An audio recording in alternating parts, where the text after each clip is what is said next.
Assalamualaikum warahmatullahi wabarakatuh. Halo, nama saya Dia Fitri. Saya mahasiswa pendidikan fisika Universitas Sultan Ageng Tirtayasa. Di sini saya berasal dari kelompok 81 KKM Untirta 2020 yang mau membahas pesawat sederhana. Pesawat sederhana ini merupakan materi fisika di SMP kelas 8. Gimana penjelasannya? Kita langsung aja simak penjelasan berikut. Pada kesempatan kali ini, saya akan bahas mengenai pesawat sederhana. Sebelum kita membahas lebih lanjut mengenai pesawat sederhana, kita harus tahu dulu apa sih pesawat sederhana itu. Apakah pesawat sederhana itu merupakan pesawat kertas? Jawabannya bukan ya. Lalu, pesawat terbang, apakah merupakan termasuk pesawat sederhana? Jawabannya juga bukan ya. Nah, ini ada gambar gerobak sodor. Apakah dia termasuk contoh pesawat sederhana? Benar ya? Kenapa bisa bilang begitu? Karena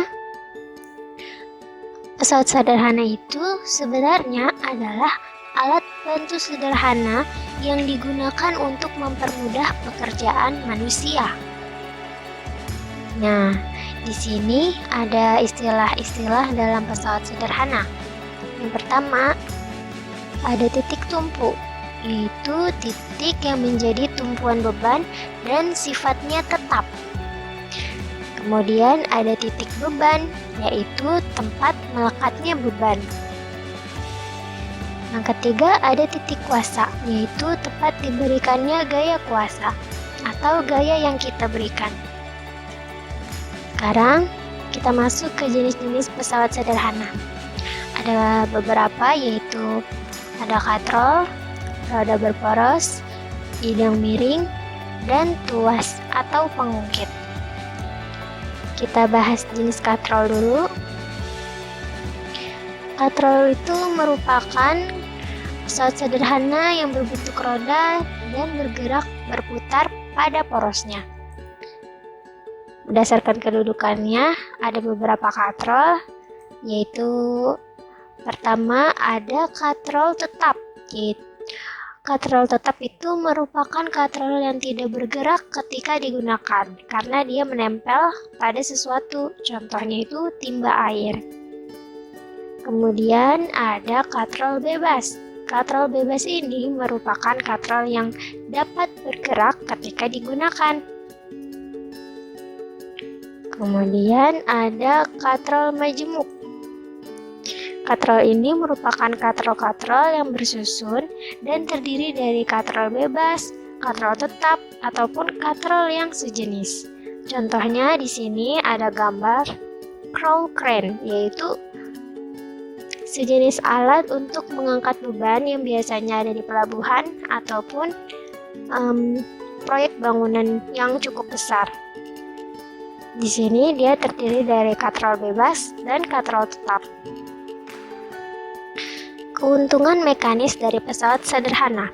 Keuntungan mekanis ini merupakan bilangan yang menunjukkan berapa kali sih kita dapat menggandakan gaya jika kita memakai pesawat sederhana. Rumusnya yaitu KM sama dengan FB per FK. KM merupakan keuntungan mekanis, FB itu gaya beban, dan FK merupakan gaya kuasa.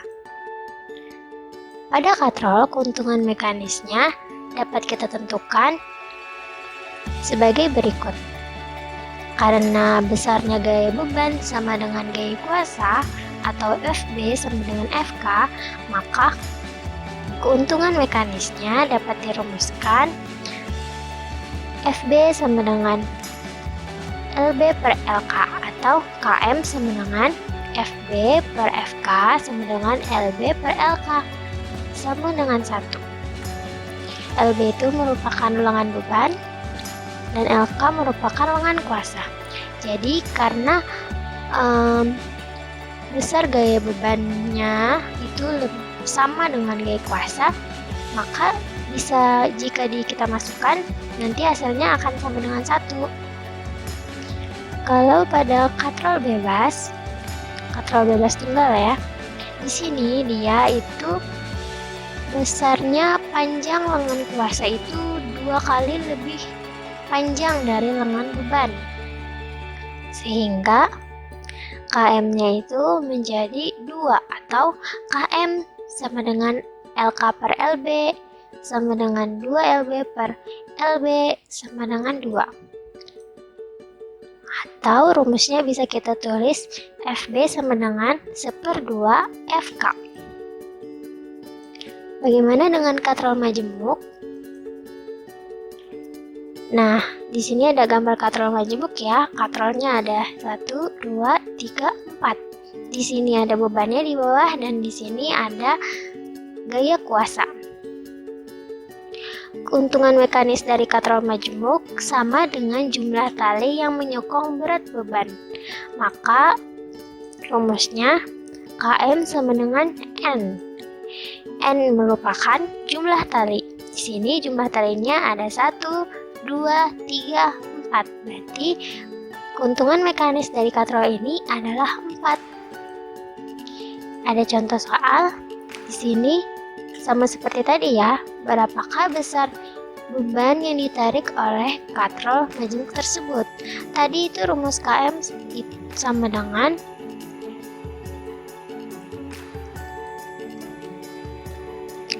FB per FK. Nah, karena tadi di sini ada 4 talinya, KM-nya itu sama dengan 4. Jadi bisa kita pindah ruas, FB sama dengan KM dikali FK. 4 dikali 8 sama dengan 32 Newton. Kita masuk ke roda berporos. Roda berporos merupakan roda yang dihubungkan dengan sebuah poros yang dapat berputar bersama-sama. Dihubungkannya bisa dengan tali, bisa juga langsung gitu antara roda sama roda, dan lain-lain. Fungsinya ini untuk mempercepat gaya dan mempermudah benda bergerak. Contoh roda berporos ada rantai pada sepeda, rantai motor ya tadi gambarnya. Kemudian ada roda pada kursi roda. Ada roda mobil dan sepatu roda. Keuntungan mekanisnya berapa sih? Karena pada roda berporos biasanya gaya kuasa bekerja pada roda yang lebih besar dan gaya beban bekerja pada roda yang lebih kecil atau poros, kita bisa rumuskan KM sama dengan FB per FK sama dengan R besar per R kecil. Di mana R besar itu merupakan jari-jari roda dan R kecil itu merupakan jari-jari poros atau roda yang lebih kecil. Latihan lagi nih. Oke, sebuah roda bergandar diketahui diameter rodanya 1 meter, sedangkan diameter gandarnya 20 cm. Alat itu digunakan untuk mengangkat beban seberat 80 Newton. Tentukan keuntungan mekanik roda bergandar. Yang ditanya keuntungan mekanik ya. Jadi rumusnya keuntungan mekanik apa? Rumusnya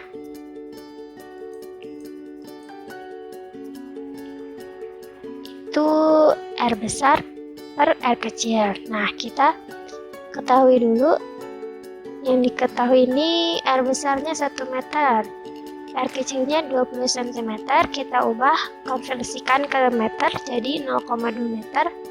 Dan berat bebannya 80 Newton. W ini sama aja kayak FB ya. Jawab R besar per R kecil 1 dibagi 0,2. Hasilnya 5. Nah, kita lanjut lagi ke bagian jenis bidang miring. Bidang miring ini merupakan bidang datar yang diletakkan miring atau membentuk sudut tertentu sehingga dapat memperkecil gaya kuasa. Contohnya nih ada skrup, ada papan yang dimiringkan. Daripada kita menaiki tangga dengan membawa suatu kotak, yang lumayan berat, lebih baik kita mendorongnya menggunakan bidang miring, sehingga gaya kuasanya bisa lebih kecil. Contohnya, ada banyak ya contohnya, bahkan pisau yang ujungnya tajam itu merupakan salah satu contoh dari bidang miring. Ada obeng, ada pegangan anak tangga, ada kapak, dan masih banyak lagi. Bagaimana keuntungan mekanisnya? Penerapan bidang miring ini dapat mengatasi hambatan besar dengan menerapkan gaya yang relatif lebih kecil, namun jaraknya lebih jauh. Daripada kita mengangkat beban secara vertikal, itu pasti lebih berat. Karena itu, keuntungan mekanisnya dapat kita rumuskan. KM sama dengan FB per FK sama dengan L per H. L itu adalah panjang lintasan bidang miringnya, dan H itu adalah ketinggian. Ada latihan lagi. Contohnya ini. Tentukan gaya yang diperlukan untuk memindahkan beban itu dan keuntungan mekaniknya. Berarti yang ditanya adalah FK, gaya kuasa, dan keuntungan mekanik KM. Kita tulis dulu yang diketahui. FB 500 Newton, terus L-nya 10 meter, dan H-nya 2 meter. Jawabnya, kalau nyari KM, kita tadi langsung aja ya, L per H, yaitu 10 dibagi 2, sama dengan 5. Kita cari FK, FK itu kita